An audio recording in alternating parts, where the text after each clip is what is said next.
In today's video, I'm going to go through the basics of either photography or videography. First things first, you're going to probably have either a mirrorless camera or a DSLR. So quickly, the walkthrough, you have the lens and you can either go into auto or manual. This is for your zoom or for your focus. Next, you have a shutter button, which is to focus and to take a picture or photo, as well as a video record button. And at the top, you have this little dial, and this is what I'm going to be going through.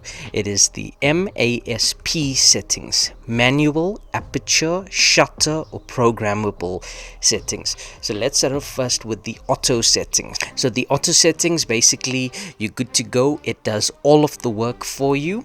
You either hit record or you hit the shutter button and you take a photo. It's as simple as that. The only things you need to control is either the autofocus or the zooming in and out, so you get the subject where you want it. The next one is the P, that is as closest to auto as possible. With the programmable one, you only control the ISO. ISO is basically the likeness in the shot, but it's a digital setting.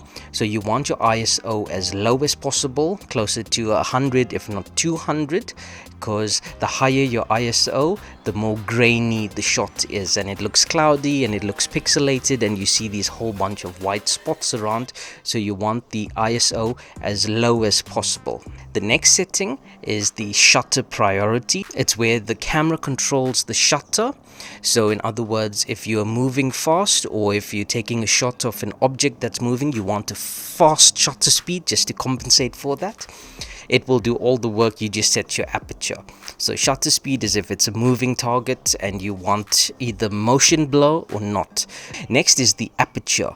So the aperture setting allows you to either open or close your aperture, controls the amount of light that gets taken into your sensor. So if you set it to a lower aperture, for example f1.8, that is the widest it would be open, it would allow the most amount of light in, and that's how you get bokeh effect, your background blur.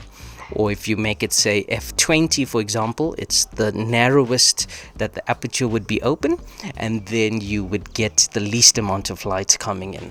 Manual is basically you can control the shutter speed, your aperture, your ISO. If I'm shooting in studio, for example, I control everything. I put it on manual. But if I'm like this, shooting outside, then I would probably go for the aperture priority. That's the A setting. Thank you so much for watching. New videos coming soon.